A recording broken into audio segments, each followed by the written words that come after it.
Selamat pagi anak-anak. Sekarang kita lanjut ke materi selanjutnya di pertemuan kedua, yaitu tentang hukum pewarisan sifat. Jadi silakan simak materi ini dengan baik. Catat poin-poin penting di buku kalian agar mudah kalian mempelajarinya kembali. Untuk pertemuan kedua, kita fokuskan membahas tentang hukum pewarisan sifat, tentunya berkaitan dengan materi sebelumnya tentang materi genetik sebagai dasar pewarisan sifat. Jadi, bisa kalian cermati dengan serius ya. Adapun kompetensi dasar pada bab ini bisa kalian cermati di slide, dan tujuan pembelajaran untuk subbab 2 itu hanya ada satu, yaitu siswa mampu menjabarkan pewarisan sifat hukum Mendel dengan tepat setelah melakukan diskusi. Adapun persepsi pada pertemuan kedua ini bisa kalian perhatikan gambar pada slide, yaitu bentuk rambut. Nah, coba kalian amati bentuk rambut kalian. Setelah itu, amati pula bentuk rambut teman-teman atau orang sekitar lingkungan kalian. Berdasarkan hasil pengamatan, pasti kalian menemukan bentuk rambut lurus, keriting, dan ikal. Apabila rambut kalian masih asli tanpa ditata dengan catokan rambut, bentuk rambut kalian pasti sama dengan bentuk rambut ibu atau ayah kalian. Nah, selain bentuk rambut, warna dan ketebalan rambut juga sama dengan orang tua. Mengapa sih hal itu bisa terjadi? Kira-kira kalian tahu nggak apa alasannya? Kok bisa bentuk rambut kalian, bahkan warna rambut kalian bisa sama seperti orang tua kalian? Nah, perlu kalian ketahui juga, selain bentuk rambut, apalagi sih yang bisa kalian amati apabila terdapat persamaan bagian atau bentuk tubuh lainnya? Dapatkah kalian menemukan atau menyebutkan apa saja yang kalian dengan orang tua kalian hampir sama selain bentuk rambut? Silakan diskusikan ya. Nah, kita masuk ke hukum pewarisan sifat atau hukum Mendel. Prinsip dasar pewarisan sifat atau nama lainnya adalah hereditas. Pertama kali dikemukakan oleh biarawan berkebangsaan Austria bernama Gregor Johann Mendel tahun 1822 sampai 1884. Mendel menjadi pelopor pelaku persilangan pada tumbuhan. Tanaman yang dipilih oleh Mendel adalah tanaman Ercis atau nama latinnya adalah Pisum sativum. Mendel menggunakan tanaman Ercis sebagai bahan percobaan karena tanaman ini mudah tumbuh, berumur pendek, mudah melakukan penyerbukan sendiri atau penyerbukan silang, keturunannya banyak dan berbunga sempurna. Maka dari itu Mendel memilih tanaman Ercis sebagai percobaan pertamanya. Banyak sekali persilangan hewan maupun tumbuhan yang juga mengikuti hukum-hukum si Mendel ini. Jadi bisa kalian perhatikan di sini. Yang pertama itu tentang persilangan monohibrid dominan atau dikenal dengan istilah hukum satu Mendel. Jadi di poin nomor 1 ini si Mendel menyilangkan tanaman ercis berbatang tertinggi atau dilambangkan genotipnya itu adalah T besar. Kemudian disilangkan dengan tanaman ercis berbatang kerdil atau berbatang pendek dengan lambang genotipnya adalah T kecil. Jadi pada konteksnya ini ada dua tanaman ercis. Tanaman yang pertama itu berbatang tinggi, tanaman kedua itu berbatang pendek. Ya, jadi pada konteks ini T huruf kapital atau T berbatang tinggi itu lebih dominan terhadap T kecil atau tanaman ercis berbatang pendek. Kemudian kalian bisa perhatikan saat kalian menggunakan rumusnya ini, kalian harus secara bertahap ya. Perhatikan tahap-tahapannya. Yang pertama adalah P1 atau parental 1. Nah, ini ada tanaman pertama itu adalah tanaman ercis berbatang tinggi. Kemudian di sebelah kanannya tanaman ercis berbatang pendek. Untuk tanda kelaminnya boleh bebas ya, tapi harus cewek dan cowok. Jadi untuk lambang T atau simbol T, baik T besar maupun T kecil, itu disebut dengan genotip ya. Karena ini perkumpulan T kecilnya sama T kecil, berarti genotip homozigot. Homo itu berarti sejenis, jadi makanya dia disebut dengan homozigot. Begitu pula untuk T huruf kapital kedua-dua ini juga homozigot ya. Jadi tulisan tinggi dan pendek itu disebut fenotip karena sifat yang tampak. Kemudian perhatikan setelah parental kalian lanjut ke gamet. Nah, gamet ini kita perhatikan di sini. Gamet dari kelamin jantannya kan T besar dan T besar. Kemudian gamet di betinanya T kecil dan T kecil. Setelah itu baru mereka dikawinkan. Jadi kawin itu kayak mencari pasangannya gitu ya.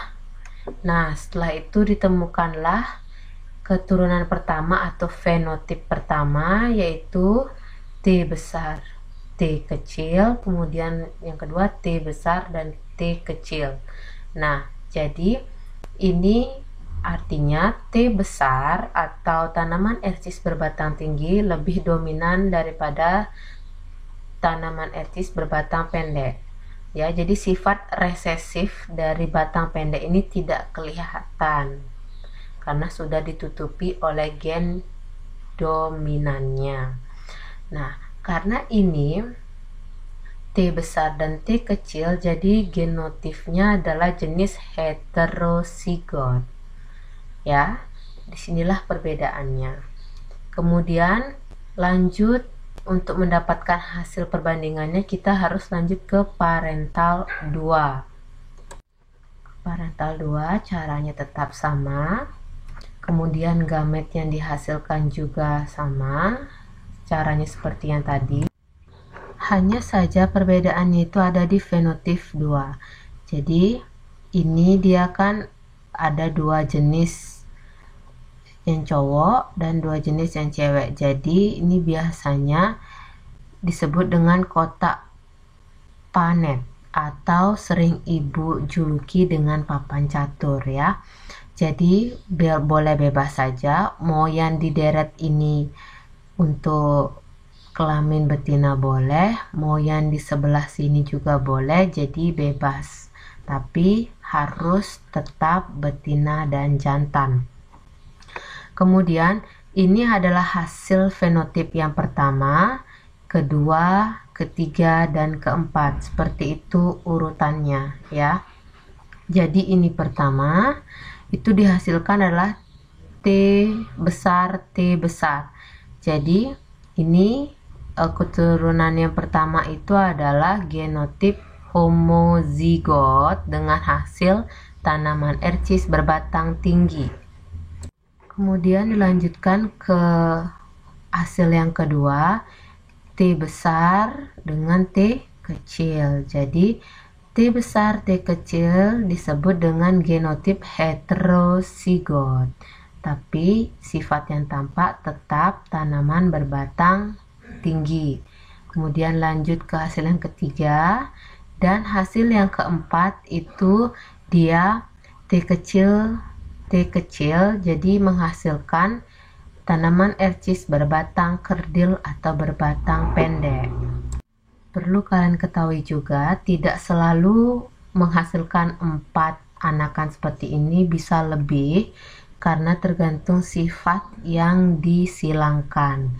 Pada konteks ini kan hanya satu sifat, yaitu batangnya saja. Ya, nanti ada 2 sifat. Kemudian kita lihat perbandingan atau rasio genotip pada V2. Jadi kita fokus ke V2. Kita lihat berapa jenis ada, kan T besar, T besar, T besar, T kecil, dan T kecil, T kecil. Kalian tinggal hitung T besarnya ada berapa, T besar, T kecilnya ada berapa, T kecil, T kecilnya ada berapa. Setelah itu, kalian sudah mendapatkan perbandingan untuk rasio genotip 1:2:1. Ingat, ini perbandingan bukan pembagian ya. Kemudian perbandingan atau rasio fenotip pada F2, karena T besar ini tinggi, kita hitung tingginya 1, 2, 3. Jadi yang pendek hanya 1. Di hasil keturunan yang keempat jadi 3:1.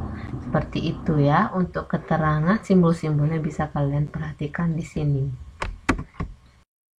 Selanjutnya yang kedua, persilangan monohibrid intermediat. Nah, selain menghasilkan sifat dominan yang penuh, persilangan juga dapat menghasilkan sifat intermediat.